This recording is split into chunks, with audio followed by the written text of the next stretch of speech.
From here, we are unable to see the interior of the Colonial Collection Room.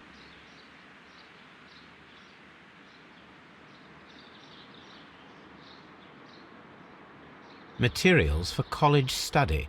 They belong to Albert. These leather gloves are new and of good quality. They do not appear to have been used. This place serves as Albert's office. A book about ships. Nothing at all to do with plants.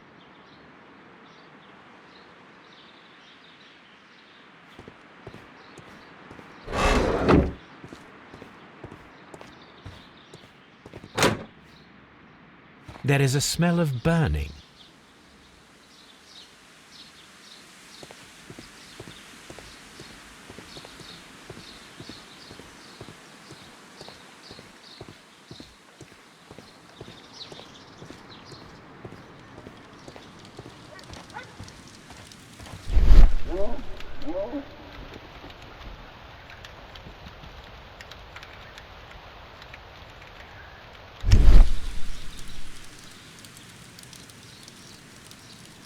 The symbol is not from Kew Gardens.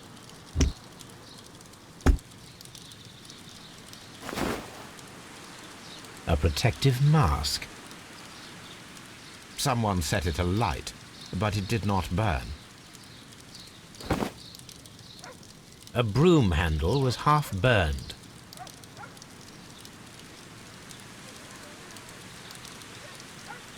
A door handle? Why would anyone throw such a thing in the fire? The door handle to the Colonial Collection and that of the fireplace are made of the same material. The plants were set alight fairly recently. Some have not completely burned. The remains of a picture frame.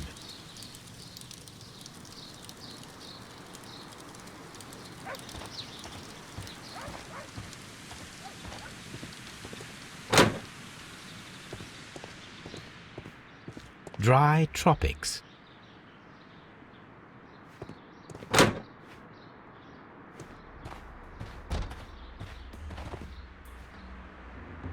These flower pots are beautiful. They are intended to be used for exhibition purposes. The symbol is not from Kew Gardens.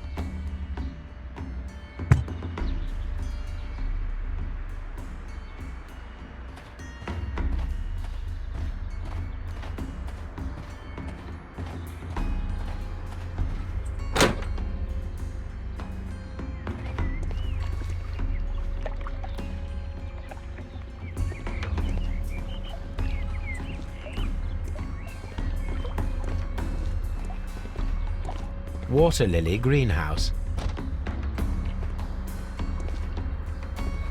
According to this, they have light and moisture control in some parts of the building.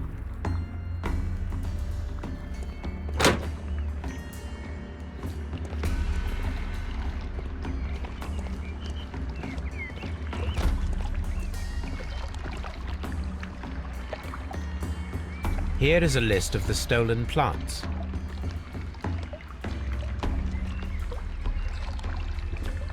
Do not touch.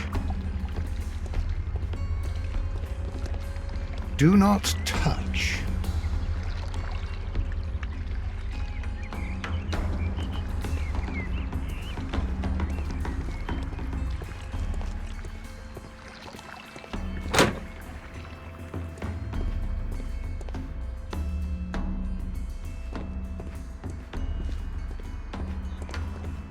According to this, they have light and moisture control in some parts of the building.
locked.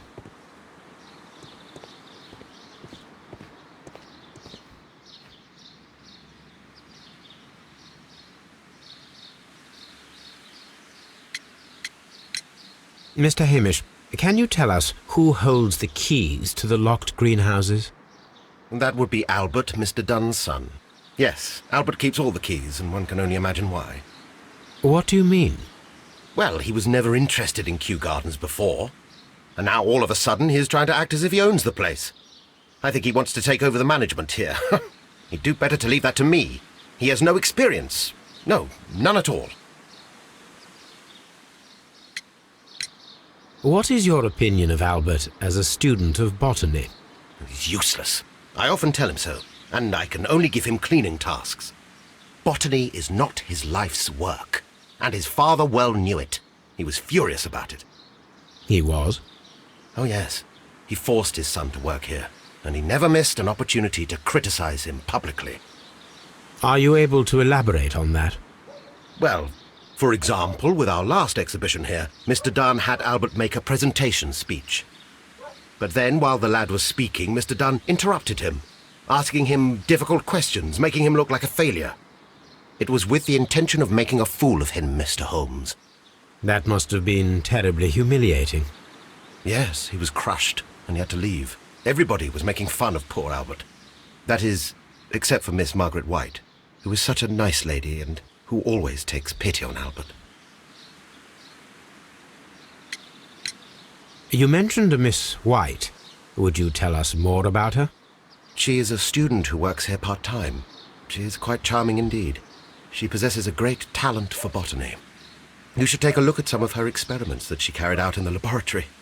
Ah, if only she were not so naive. Why naive? The way she used to flutter around Mr. Montague Dunn. And why, he couldn't help but be flattered by all her attention. How could an intelligent woman such as Miss White not see through his game?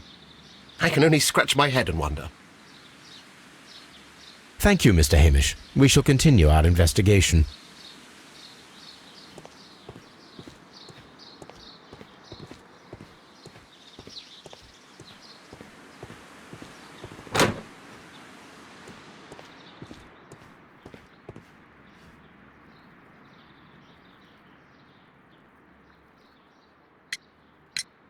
Do you hold the keys to all of these locked doors?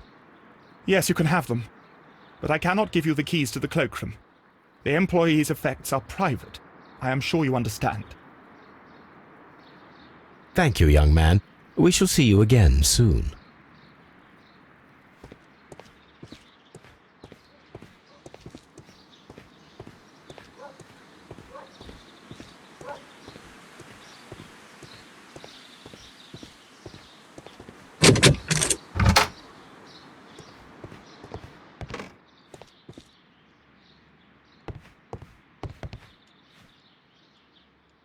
Champagne.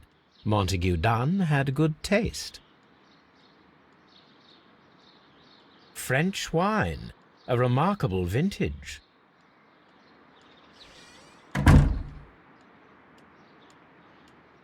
Newspapers discussing Kew Gardens.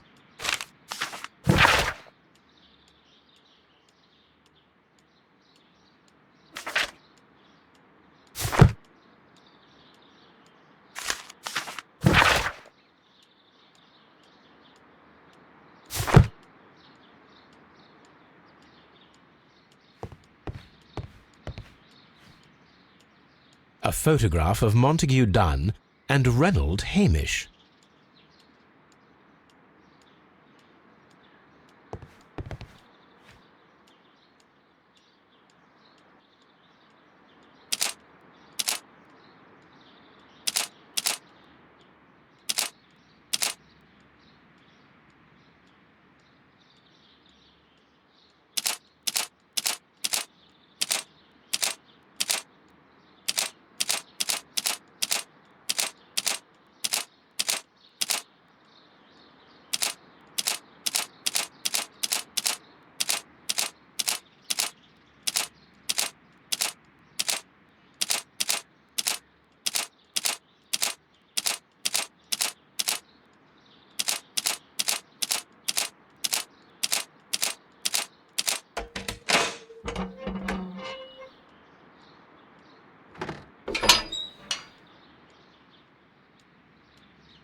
I suggest that we don't tell Miss Margaret White about this document.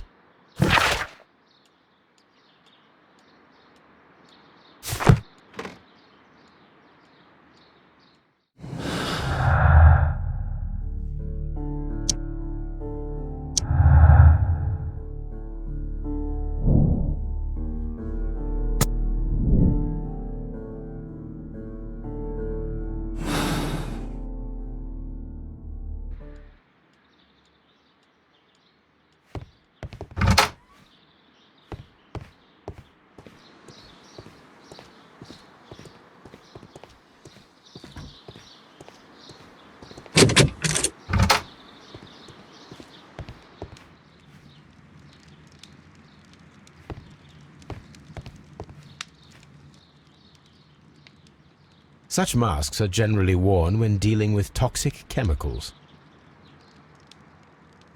It appears as though the protective equipment is missing from here. Gloves, waterproof aprons, everything one might need for self-protection. Do they grow dangerous plants here?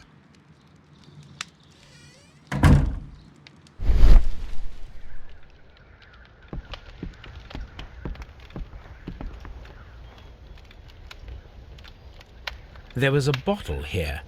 It left behind a trace of the substance that pervaded the laboratory. Gold dust?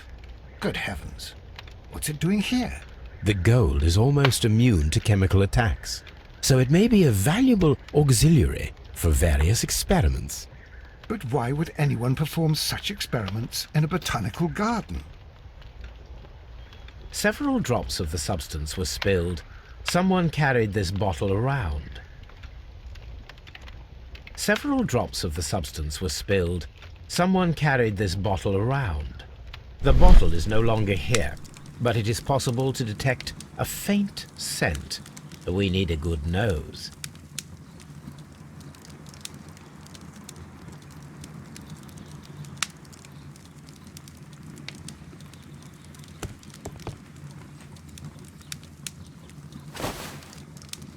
A botany book.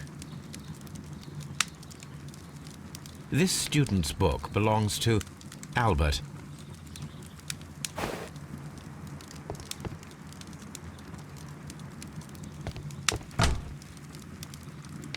Chemicals, a sufficient quantity for some serious experiments. A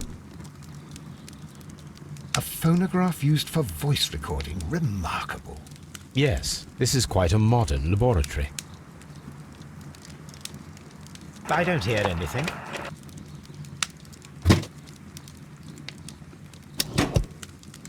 Martin Hamish's perception of plants.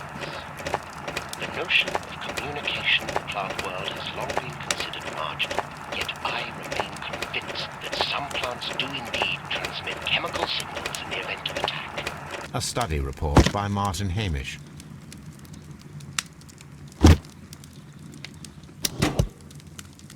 And it seems clear from these multiple experiments that plants do respond to their environment and have a form of consciousness. Margaret White, February 1895. Report number 245. Study report.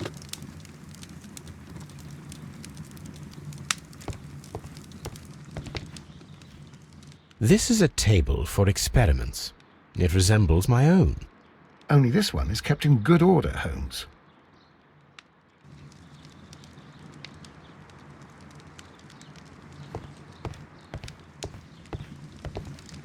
Locked. Holmes, Albert Dunn didn't give us the key to this door.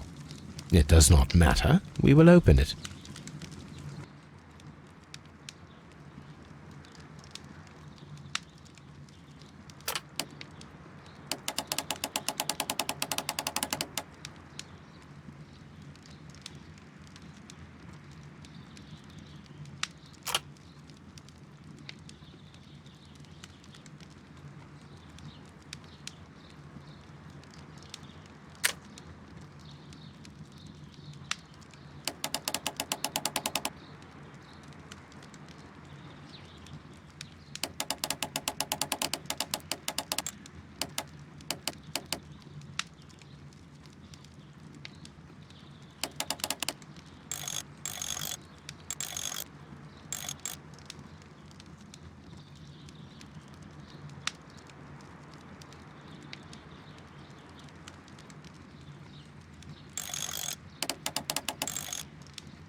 Open.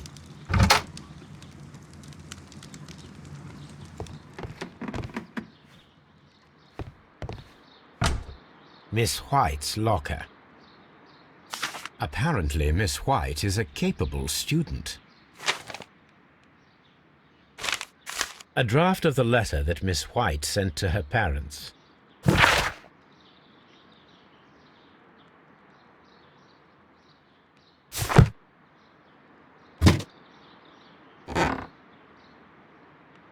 These jewels must be worth a small fortune. A vanity purse. It is of high quality.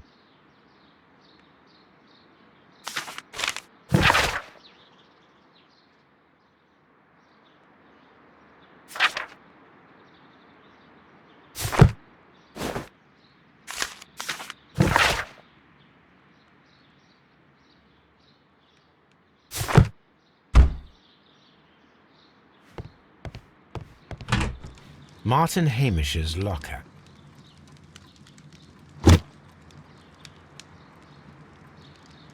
Father and I, Kew Gardens. A review on rare and exotic plants. Martin Hamish has written several pieces.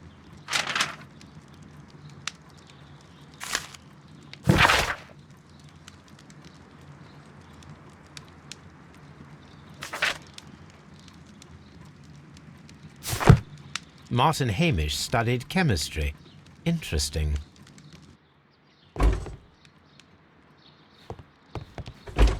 Albert's locker. Specialist articles on shipyards and ship construction. Albert Dunn has a great passion for shipbuilding and the sea. A rejection letter from the British Royal Naval College.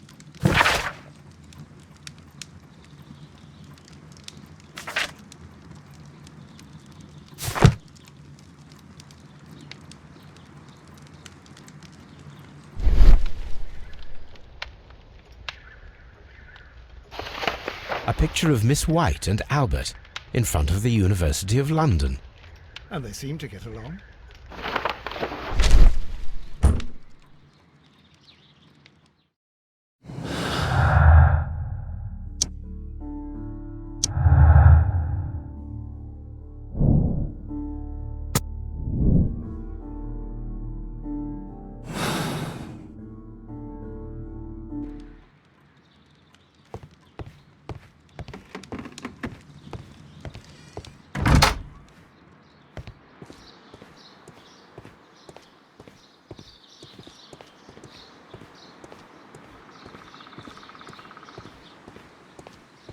Nursery.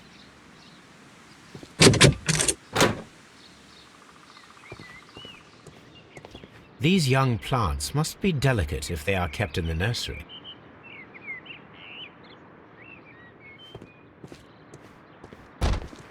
We can see the interior of the Colonial Collection Room from this window.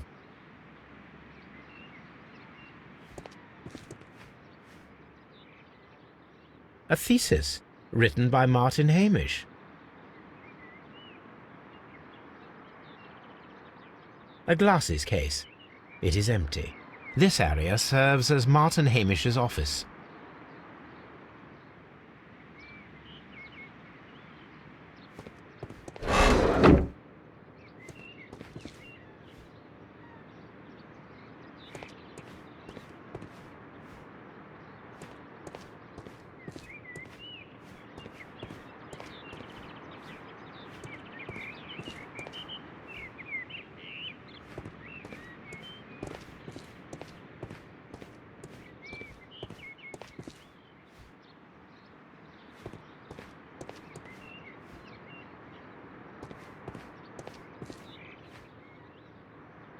An award presented to Martin Hamish for Best Grower of the Year.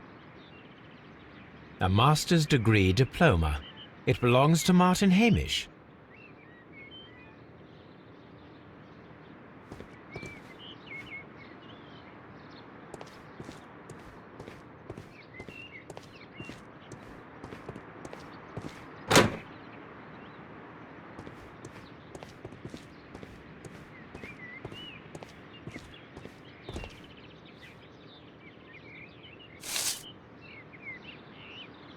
It is a bust of Montague Dunn.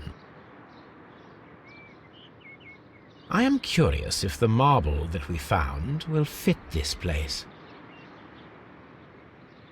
Here it is. The marble fragment that we found in the Colonial Collection Room is what they have in common.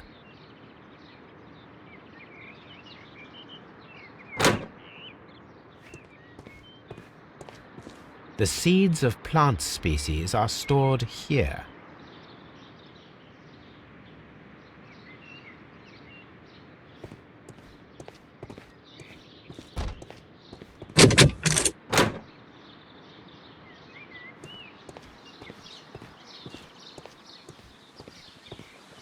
Seed house.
I perceive that you are passionate about the Royal Navy.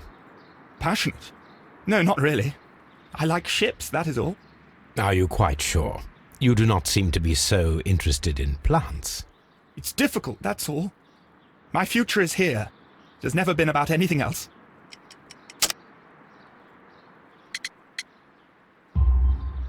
And yet I know that the Royal Naval College rejected your application. Ah, you truly are as clever as they say. Yes, that's correct. And in fact, my father was strongly against the idea. He did his best to ruin my plans, although I almost did succeed. But my dreams were shattered, Mr. Holmes. Thank you, young man. We shall see you again soon.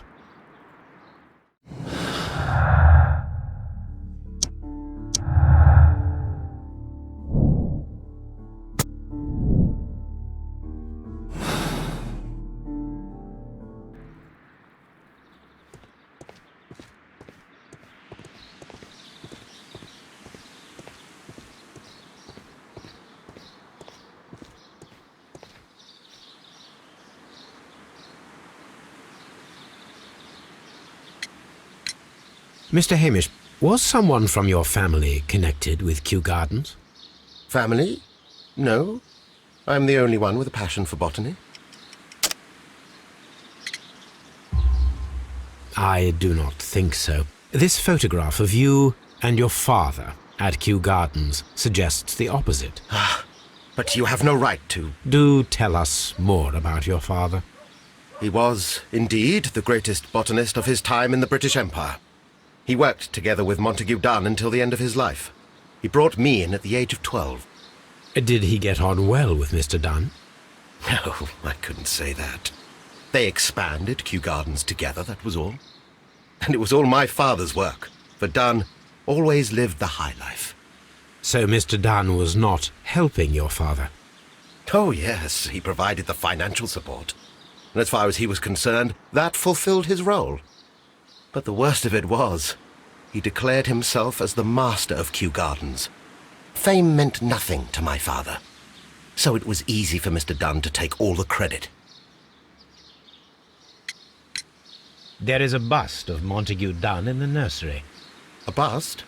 Oh, that old thing. Further proof of that outrageous ego of his. But why in that room in particular? Oh, I don't know. It has always been there. It is strange, because I recovered a fragment of the bust inside the Colonial Collection Room. Really? Oh, well, so I am mistaken. It ought to have been removed during the cleanup. This room is so small. Do you know who moved it? I have no idea. Surely Mr. Dunn requested it. Do you have any more questions like this? Because fragments of rock are not my responsibility. Evidently. Thank you, Mr. Hamish. We shall continue our investigation.